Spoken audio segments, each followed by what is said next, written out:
ఇక అబద్దాలు ప్రచారం చేసి కాంగ్రెస్ పార్టీ అధికారంలోకి వచ్చిందని మాజీ మంత్రి ఎమ్మెల్యే హరీష్ రావు అన్నారు. అమలు కాని హామీలిచ్చి ప్రజలను మోసం చేసిందన్నారు. వచ్చే పార్లమెంట్ ఎన్నికల కోడ్ వచ్చేలోగా హామీలు అమలు చేయకపోతే కాంగ్రెస్ భరతం పడతామని హెచ్చరించారు. కాళేశ్వరం ప్రాజెక్టుపై కాంగ్రెస్ దుష్ప్రచారం చేసి పబ్బం గడుపుతోందని హరీష్ రావు మండిపడ్డారు. సిద్దిపేటలో జరిగిన అసెంబ్లీ నియోజకవర్గ కృతజ్ఞత సభలో ఎమ్మెల్యే హరీష్ రావు పాల్గొన్నారు.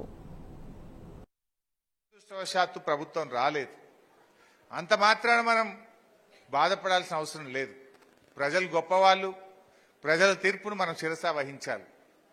సరే, మన పార్టీకి ఇది కొత్త కూడా కాదు.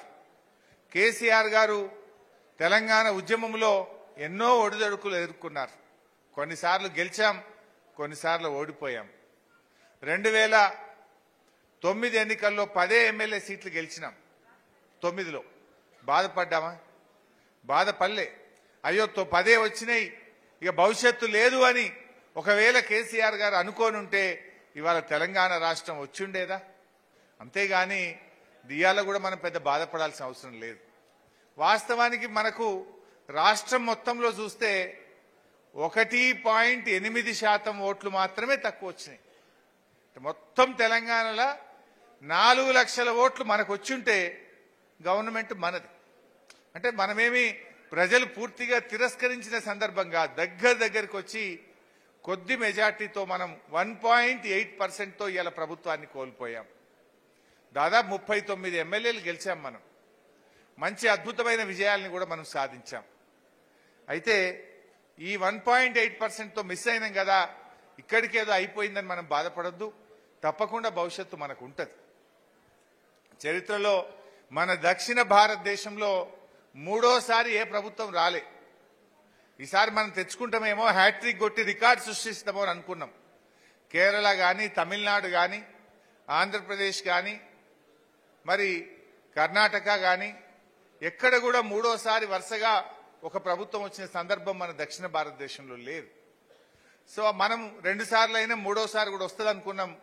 సరే, రాలేకపోయాం. అది కార్యకర్త యొక్క, ఉద్యమకారుడి యొక్క కొంత గౌరవం పెంచేది ఉండే. 5 లక్షల రైతు బీమా వస్తే చక్కగా పోయి బ్యాంకులో పడ్డది. ఆ ఇచ్చిన పేరు మనది లేదు.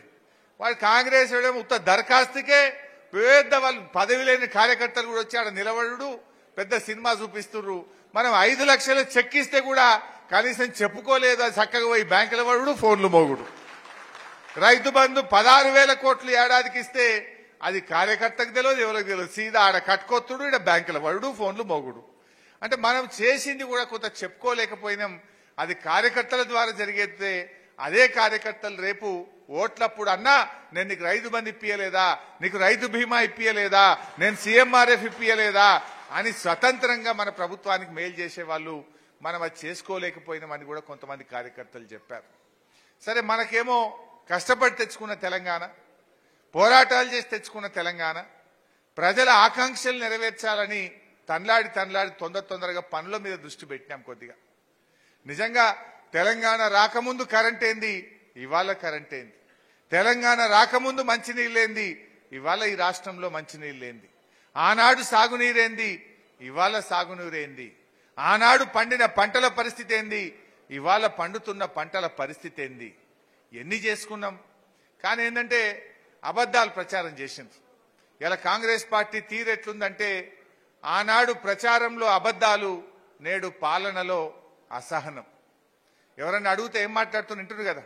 ఆనాడు ప్రచారంలోనేమో అన్ని గోబల్స్ ప్రచారం చేసిండ్రు. ఒక్కటి కాదుగా, ఏది మాట్లాడినా అబద్దాలే. మొన్న అసెంబ్లీలో ఒకటి పట్టుకున్నా నేను ఉదాహరణకు.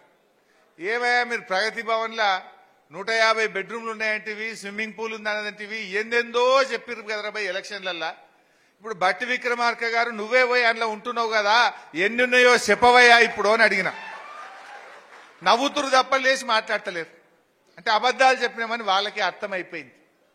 ఆనాడు దావోస్కు పోతే ఏ దండగా ఇది వేస్ట్ అన్నారు. మళ్ళీ ఇవాళ వాళ్ళే మనకంటే ముందుకిరు దావోస్కు. ఒక ఇండస్ట్రీస్ మినిస్టరే కాదు, ముఖ్యమంత్రి కూడా పోయిండు దావోస్కు. ఆనాడేమో మనం పోయి పెట్టుబడులు తెస్తే ఇదంతా ప్రచారం దండగా అన్నారు. మరి ఇప్పుడు మీరు చేస్తున్నదేంది, దండగనా మరి? అంటే ఇట్లా అనేక రకాల అబద్దాలు చెప్పి వాళ్ళు అధికారంలోకి వచ్చారు. బట్ ఏది ఏమైనా నిజం నిలకడ మీద తెలుస్తుంది. ఏమైపోయింది? ఆ యూట్యూబ్ ఛానళ్లు సగం కొంపముచ్చినాయి మనకు.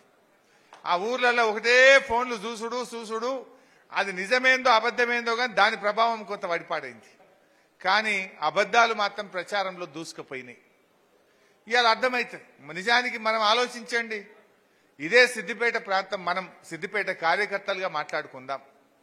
ఎన్టీ రామారావు గారి నుంచి చంద్రబాబు నాయుడు, రాజశేఖర్ రెడ్డి గారు, రోషయ్య గారు, కిరణ్ కుమార్ రెడ్డి గారు, ఎంతో మంది ముఖ్యమంత్రులు మారిండ్రు. సిద్దిపేట జిల్లా కావాలంటే అయినా అదే. ఇవాళ దశాబ్దాల కలను నిజం చేసింది ఈ బీఆర్ఎస్ పార్టీయా కాదా అని నేను అడుగుతా ఉన్నా. ఒక్క సిద్దిపేటనైందా? 33 జిల్లాల తెలంగాణ చేసిండి ఇవాళ మన కేసీఆర్. పరిపాలనను ప్రజలకు అందుబాటులోకి తెచ్చారు.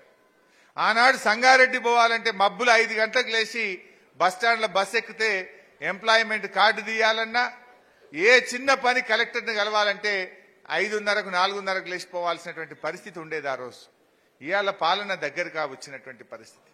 ఒక మన కళ ఉండేది, సిద్దిపేట రైలు కావాలి, సిద్దిపేట జిల్లా కావాలి, సిద్దిపేటకు గోదావరి జలాలు కావాలనే కళను ఇలా మన బీఆర్ఎస్ పార్టీ నిజం చేసిందా లేదా అని నేను గుర్తు చేస్తా ఉన్నా. 60 ఏళ్ల కాంగ్రెస్ పాలనలో కానటువంటిది 10 ఏళ్లలో కేసీఆర్ తేలేదా? నిజంగా ఇదే కాంగ్రెస్ వాళ్ళు ఉంటే ఇంకా 50 ఏళ్ళైనా వస్తుండేనా? ఈ పనులు అవుతుండేనా? మరి ఎవరు చేయనటువంటి పనులను మన కేసీఆర్ గారు చేసి చూపించారు.